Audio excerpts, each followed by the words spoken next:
Welcome to We Mean Business. I'm Steve Dorfman. Do you feel powerful in your business? And if so, where do you derive that power from? Is it something that you bring to your business intentionally? Well, today's guest, Richa Badami, says that sometimes it's just as easy as pausing for that power. Richa leads workshops and seminars and speaks at conferences and is regularly interviewed for her expertise in transformation and success in business and personal life. Her book, Pause for Power, is due out in the fall, and she's been featured in the Washington Business Journal. Today we're fortunate to have her with us. Richa, welcome to the show. Thank you, Steve. It's great to be here. So we're talking about pausing for power. It's an interesting term, and pausing can be interpreted in many different ways. Right. Why don't you tell us what it means to you? Well, one of the things that I always like to say is that just when you drink coffee or tea, you can't pour coffee or tea into a cup until it's empty. So usefulness of a cup lies in its emptiness. And similarly for us as people, as human beings, we get to really be the best of who we can be when we ourselves can be empty and clear, and take that moment, take that pause to really understand why we are doing what we're doing. Because we're so busy just doing in life that we forget the purpose sometimes, we forget why we are doing what we're doing. And I believe that a pause can be, just like you just did, just that one breath. It can be connecting with somebody, just looking into their eyes and saying hello, and really being present, really being in listening, really being in speaking. Pause can be many number of things. And I use that for my clients in a number of ways during my workshops and retreats. And it can go from like a one breath to an entire weekend of a pause. So it just depends on who is seeking and what they are seeking, that anything can be created. A pause is very flexible, very malleable. It's all individual, so it can be quite powerful. Mm-hmm. And so you say it could take a moment, or it could take a whole weekend. What's the first step for somebody maybe realizing that they need to do this? Well, the first step, I think, is people realizing that even a car needs to be fueled. You need to fill the gas tank for the car to keep going. Mm-hmm. And similarly, we too need to pause, and we need to get that moment to just collect our thoughts. So for example, if I try to keep working on something and I keep stumbling upon challenges and blocks, I'm not going to be able to figure out what it is that's taking up so much time. So while the pause could seem like an interruption, or sometimes we feel we're too busy to stop, sometimes just taking that pause and stopping can actually save us lots and lots of time. So for a basic exercise or a basic pause, I would say just take a few minutes a day. It doesn't have to be 60 minutes sitting in the lotus pose and looking at your belly button for an hour. But really just take a moment every single day, and many times during the day if you can, but at least once a day, to just reflect on what you are doing and why you're doing what you're doing. I go a little further sometimes in my retreats, which are a little bit more going into the deeper understanding of who you are and why you are who you are, etc., etc. Mm-hmm. But for a basic, simple, entry-level pause, I just suggest take a minute or two and focus on your breath. Just focus on your breath, and that just breathing will allow you to come to the present moment. Because we're so caught up in what we have to do next or what happened yesterday that we are not really present. And when we're not present, we're missing out on the time we have now. So, I once heard, and you could probably tell me who's credited with having said this, but that if you're anxious, you're living in the future. Mm-hmm. If you're, well, there is a quote by the Dalai Lama that I know of that said there are only 2 days that you can't do anything. Mm-hmm. One is yesterday and one is tomorrow. Mm-hmm. The only time we have is right now, and that's why it's called the present. It's like a gift. Yeah. So that's one that I heard more recently by the Dalai Lama. Yeah. It said something like, if you're, the word's not upset, but you're living in the past. If you're feeling anxious, you're living in the future. And if you're feeling at peace, you're living in the present. Yes. So, I can understand how all this is important for life in general, specifically for business. Right. Why is this so important? Well, when we are not present, even in our business, and at the end of the day, we are all people, whether we are in our life or whether we are in our business, people are people. We are made of the same human elements, whether it is in communication, whether it's in delegation, whether it's working and collaborating with other people. Being present is key to our human existence, no matter what the setting is. More specifically, in business, I find that a lot of times leaders leading powerful organizations with big teams, people doing important things in the world, if they don't pause, they start missing things. I've had CEOs that I've worked with that have found that I've been able to be successful in the past. I have done great things, but I don't know why I can't keep up anymore, or why I get overwhelmed now when I've done this before. What am I missing here? And we found through the work that what had been happening is that from where they were before to where they are now, they were able to, with their own internal mechanisms that they had used to cope with the stress then, that doesn't work now, because now in the new reality, the new present moment, they are faced with new challenges. So in order for them to expand that inner awareness and become more grounded and more cued into what is happening in their life right now, the pause and the clarity, the breathing, the meditation, whatever it is that works for them, when they implement that in their business, they have found. I have one client who went from one retail location to 5 retail locations, franchising to go to 20 this year, by the sheer practice of the pause, by just being able to take the time to get centered. I have another client who went from having 2 employees to 10 employees, and now she wants to have me work with all her employees so they can be on the same page as her, to grow together and to take the company to the next level. So they found that bringing the pause into businesses, bringing the pause into key management and leadership and C-level people that are in the business, they have found that the profits or the bottom line of the business has really increased. Some companies have gone from doubling to tripling, and some even higher. There is a study that showed a 3-year practice of meditation in a firm based in Detroit found that their gross profits increased by 520%. It's a study that's, I can send you the information on if you'd like. But it's interesting to see that how something that is so subtle and something that's almost invisible, like the pause, can actually create such tangible and have a real impact in people's lives, and even in the profit of a business, of a company, to increase that health and the wellness and just an overall sense of prosperity internally and externally, because then that company can go out and help the community and help the larger world. Well, you mentioned overwhelm, and I was going to ask you, what's at stake if we don't pause? And I think you answered that in mentioning overwhelm, because I think that's something that we are at the risk of experiencing, and certainly something that I would imagine everybody can relate to. So 2 questions. Do you feel that overwhelm is more common today in today's business world? And how can we cope with overwhelm specifically?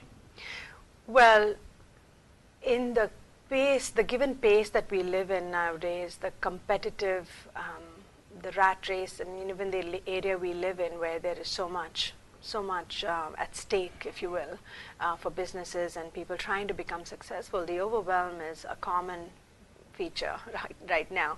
And to cope with that, people use different methods, different techniques. The one I recommend, of course, the pause. In pausing, what happens is that first let me address your first part of the question, I'm sorry.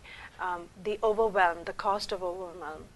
As I found with my clients, like I said earlier, that they were missing things. They were missing appointments altogether. They were dropping the ball when they never used to in the past. there became this sense of fear, in fact, that, oh my God, if I take on more business, I don't know if I can keep up. So I don't know if I should continue. So self-doubt, lack of self-confidence in even continuing something that's been already successful. So the overwhelm has many costs. It also impacts our behavior. We start to get very short and snapping with our colleagues, or even personally, whether it's at home or with kids, etc. Stress starts to have so many impacts. Of course, on our health, we know already that there are so many negative health impacts of stress. When there is stress, there's high blood pressure, there is a risk for heart disease, there is higher cases of diabetes. I mean, there's just a long list of things that we can get into that stress and overwhelm, which is how stress shows up in our life. There is a belief that when we get overwhelmed, that we begin to doubt our own capacity to be able to manifest our vision. Because sometimes our vision can also get overwhelming. How did I ever think I could do that? It almost seems like that could be a definition of overwhelm, what you just said. Can you say that again? What did I say? About doubting our capacity. Right, yeah. I said that sometimes overwhelm can become a belief that we can't manifest our vision anymore, and that we don't have it in us. What were we thinking? And I always tell my clients, well, you weren't thinking. You had to be out of your mind. I start out saying you had to be out of your mind, but that's a good thing, because the mind is always keeping us busy in fear sometimes, in self-doubt. But if you weren't in your mind, you were probably coming from a truer place, which was somewhere here, down here in your heart, which is a good thing.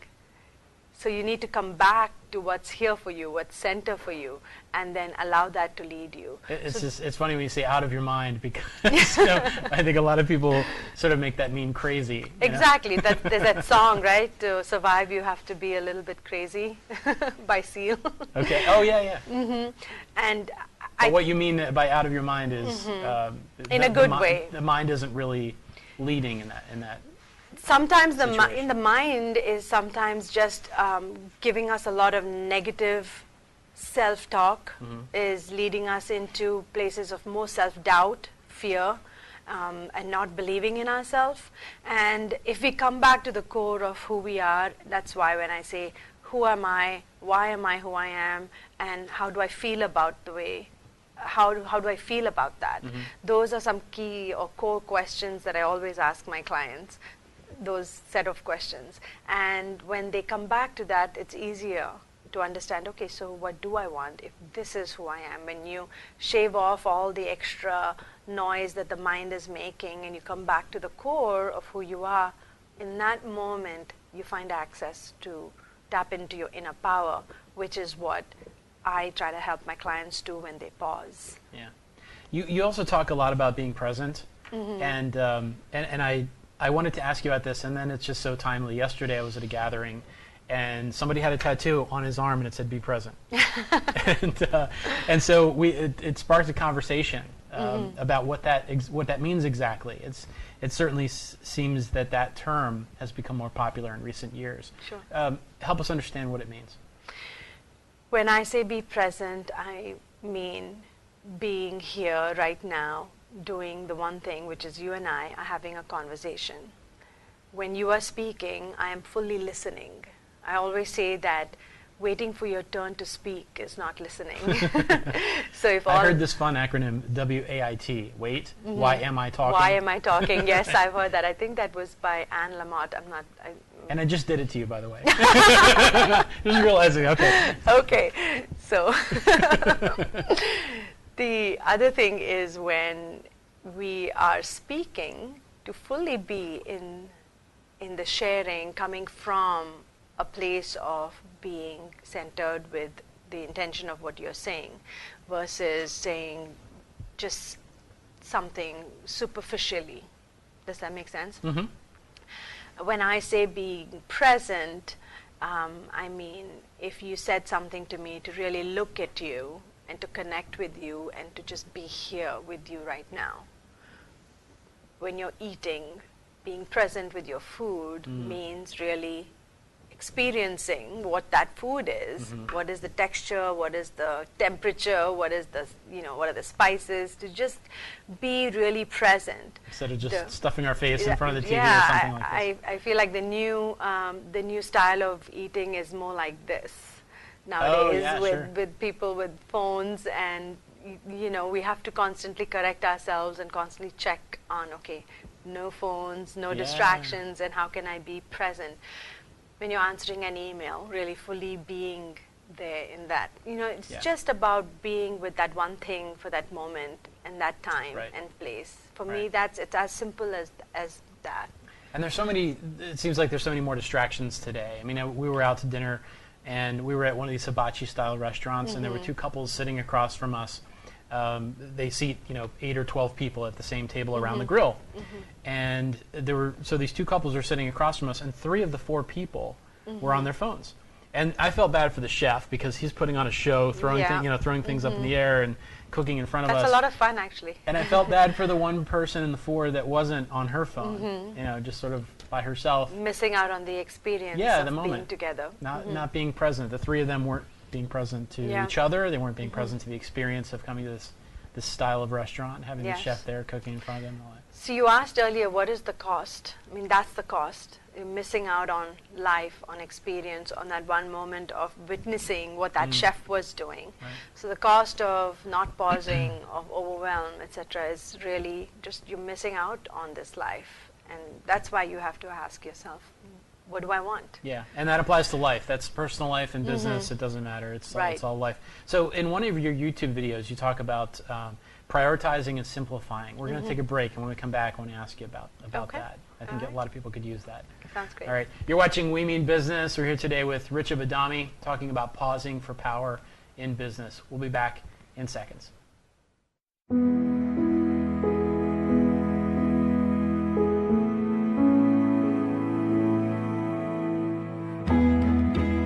Do your part. Visit feedingamerica.org/hunger and find your local food bank today. Welcome back to Women in Business. I'm Steve Dorfman, and today we're here with Richa Badami talking about pausing for power in business. So in one of your YouTube videos, you talk about simplifying and prioritizing. Tell us a little bit about that.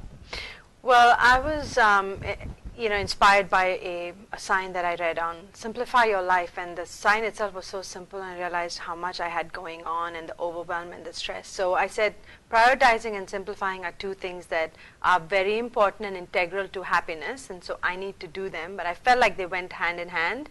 So one step for me was prioritization, which I feel that all people and businesses can apply, which is really understanding what it is that you want to do, and then try to put it in an order. Put it in order, meaning you can't get to everything at the same time, nor can you be all things to all people. And so one was really just understanding what are the first basic core things that you need. So simplification and prioritization. So doing both those things so that you can, there's a time and a place and a season for everything in your life. You can't become a tennis pro and succeed in your business and get that PhD all at the same time. Maybe you have to put them in a certain order. So just taking that pause to realize that, okay, what is really important and key for me now, and then take that and put that back into a action plan, into a system, so that then you can break it down and implement that in your life. Very good. So we've been talking about overwhelm, prioritization, simplification. The other end of the spectrum is procrastination. Yes.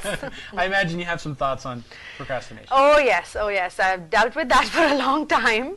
And I think that is something that many of us struggle with, putting things off. When I understood the energetic implication of procrastination, that really switched it for me, and I want to share that with your audience. Yes. The energetic impact of procrastination is that you're not only putting off that task that you have, that task at hand, but you really are delaying your highest good. When I heard that, for yourself and others. For yourself and others. So when I heard that, I said, wow, I'm not just putting off filing those papers. Not filing those papers is actually holding me back from writing that blog or that calling that client or completing something else that could actually move someone else's life forward, move my life forward, and clear and open a space for more things to show up in my life. Mm-hmm.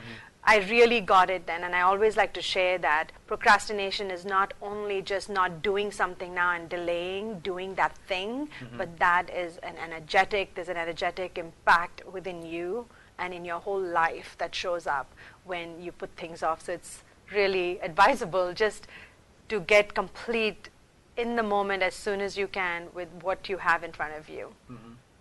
Yeah, so there's so much more at stake than just the thing that we're putting off. Exactly. Right? It's a much bigger picture, and we don't always see that. We think, oh, it's just that one letter, I'll get to it later, one email. But that could then snowball into something else, and you're missing out on that. And it's the sense of this thing hanging over your head, sort of looming, that's just incomplete. It's going back to that empty cup, having that empty cup. I always say, be at zero. That's a great thing, because when you're at zero, there's limitless possibilities. Well, if you could just teach us how to be at inbox zero, email, that would be great. You facilitate corporate retreats. Why is it so important for leaders and their teams to get away and do this type of thing? It's the same thing. I think that when we are in our environment, it's really hard to be objective, to be clear, to start to see what is what. Just sort of that contrast of getting away from the setting that you are so used to just helps in getting some clarity. I feel like contrast bringing clarity. Mm-hmm. And that is something that is so important, and businesses that have done that have had an amazing result. Like I mentioned earlier, just been able to move faster. The slowing down actually has helped people accelerate in their business. I've also seen that you talk about unleashing your inner power. Mm-hmm. Help us understand what that means. When I say pause for power, I also, along with that, add that it'll help you unleash, tap into your inner power. Sorry, so I correct that. Something that we all possess. Absolutely. Our inner power, everyone has inner power. Everyone has that innate inner power. What's missing is our ability to access that inner power. And I feel that when people pause for power, they get that ability. They can create, they can develop that skill to access their ability to access their inner power. And so I call it leveraging your inner power and creating a life and business that you love. So living and creating a life and business consciously by unleashing and by leveraging that inner power through the pause. Because the pause is that window, that portal that gives you access to that. So that's really the first step is the pause. Yes. Yeah. Yes. I mean, we can imagine what life might look like. We can dream it up. We can have vision boards. We can have affirmations and all of these great things. But unless we actually stop and take that pause and really step into that inner power, nothing happens. So I have to say, some of our viewers might view some of what we're talking about here as kind of fluffy. Absolutely. Or kind of woo-woo, right? Mm-hmm. So for business talk anyway. Sure. So what do you have to say to those folks? Well, my best friend who's a doc in Scotland, when she visited me last year, she said, what do you do nowadays? So I explained what I did, and she said, man, that's a whole lot of hocus pocus, mumbo jumbo. I'm like, really? Well, she's a pulmonologist, and she shared with me later that all through her department, they teach meditation and breath coaching for pulmonary rehab. Oh, wow. So it's something that's being used everywhere. I mean, of course, Oprah Winfrey talks about it, but even Rupert Murdoch, and you have all businesses like Google and GE and 3M. These businesses have these rooms, meditation sits, they call them, where their employees can go in, sit down, and clear their mind and get a sense of calm and peace, and then come back to work. It makes for a much more healthy water cooler conversation than having to, be politicking and talking about things that bring the organization down. Instead, having that time in businesses to have a place to shed and be clear and get calm in mind, body, and spirit actually helps people perform better, not show up late for work.